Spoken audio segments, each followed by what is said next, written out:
going to pull up the camera so you can see how that works. There's a slight magenta cast in the middle.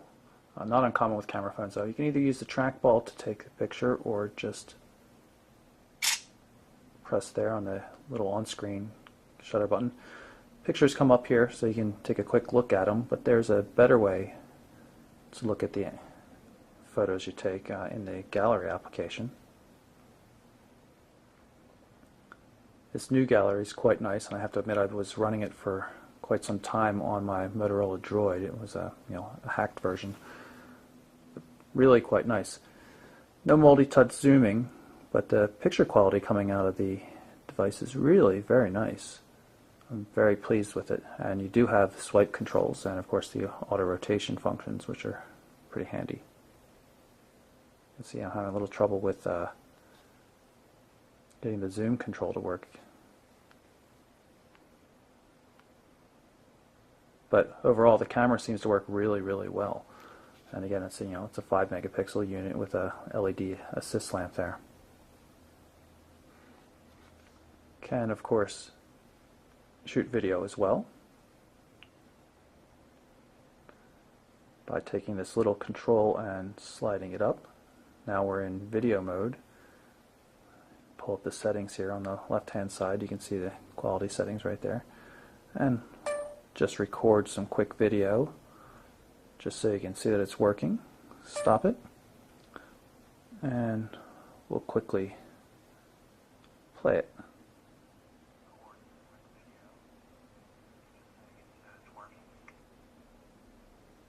I'm going to jump into the settings here by hitting the menu button and going to settings. I'll show you the accounts section. You can see you can have multiple accounts here tied in. We'll go with, this is the Touchdown Exchange client I mentioned before, and of course my test Gmail account. You can add other types of accounts too. There's other Exchange support of course, and Facebook, which I think I also mentioned. And if we go into the contacts application, you can see all the test contacts here from my Gmail account. If you go into display options though, you'll notice that we have the option of displaying my contacts from my Touchdown Exchange client, or from Facebook, or from a different Gmail account even. And as we've seen on the Droid and similar things like that, you can have favorite contacts. And if you want to search, of course, like most things, you can just start typing with the search box. I'm going to type Jack. You'll find Jack Black comes up quite quickly. Pull up a contact, mark him as a favorite or not. With that star, I'm not talking to Boris that much these days, but I'll add bogus name as a new favorite, and we jump over to the favorites tabs, and you can see just the favorite contacts show up as opposed to the full list here. This is the phone application. Very easy to use. We'll just dial a number.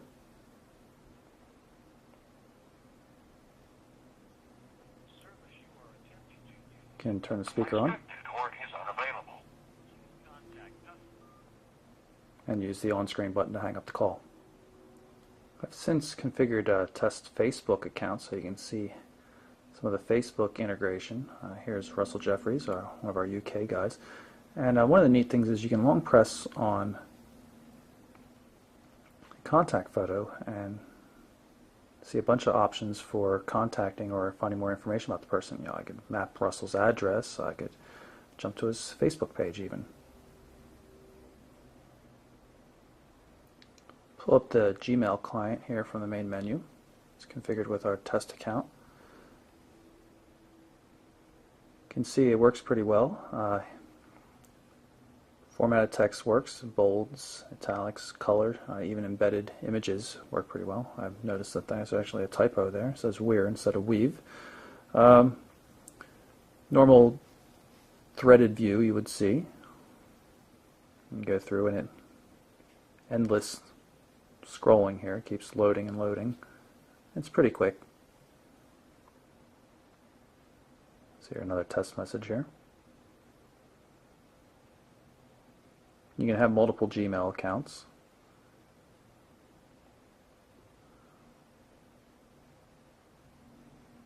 Here's the text messaging application. I'm just going to send a quick test message here.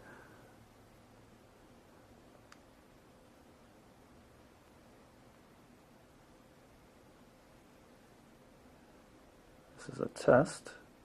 I misspelled it here. Back. And select the word from the suggested list. You can see a double space will get you a period automatically. I'll show you there's another autocorrect.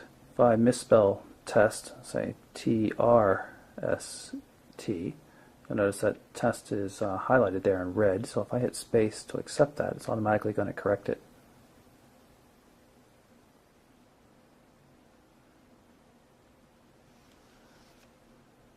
And of course we can just send the message off and hopefully it'll go through. And there it is. Of course, you see I have threaded SMS. I'm going to use the voice dialing system here. Call Boris Yeltsin. Haven't called Boris in a while, so maybe I'll get him back onto my favorites list. You'll notice up top it here it says it's calling via Google Voice because Google Voice is included by default on the device. I actually have a Google Voice number, so I've been using it. This number here is one of Google's servers, and it uses that to dial out. But you can get your text messages and everything, even voicemails, transcribed automatically through Google Voice. It's quite a nice system. This is the music application on the Nexus One. You can see it organizes music by artist, album, songs, and even playlists. I'll go through and pick something to play so I can show you something else. So you can see this track's playing. I'll jump back to the home screen, and I've selected a different live wallpaper. This one's synced in with the music.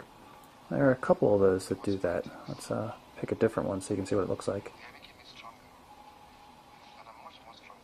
Waveform will do it. Pretty cool. I'll jump back into the music player here.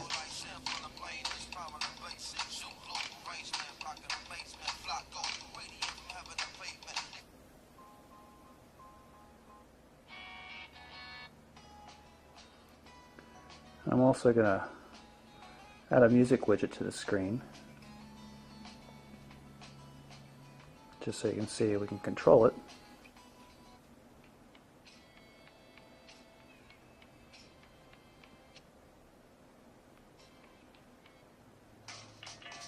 Pretty cool, and since it has the 3.5mm jack, you can use any pair of headphones. So that's my quick look at the Google Nexus One built by HTC. Reception's a little bit weak on the device, but audio quality in calls is really fantastic, even though the speakerphone kind of sounds like you're underwater at times.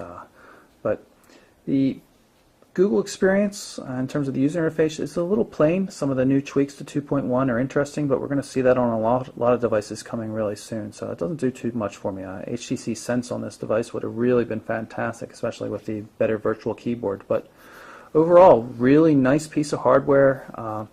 And really pleased with the display. I mean, it's beautiful, wide VGA display, huge, great 800 by 480 resolution, looks fantastic. The 1 GHz Snapdragon CPU blazes through web pages and just about anything else you can throw at it. So overall, pretty nice. Not the super smartphone that Google might claim to be, and it's not definitely going to. If you've got a Motorola Droid already, don't feel too bad. You're missing out on the AMOLED aspects and a little bit faster CPU, but you've got a pretty solid device. So, but overall, very nice. I just don't know if it's worth the $530 that you have to pay to get it without a contract. So, again, that's the Google Nexus One by HTC, and I'm Michael Orrell for MobileBurn.com.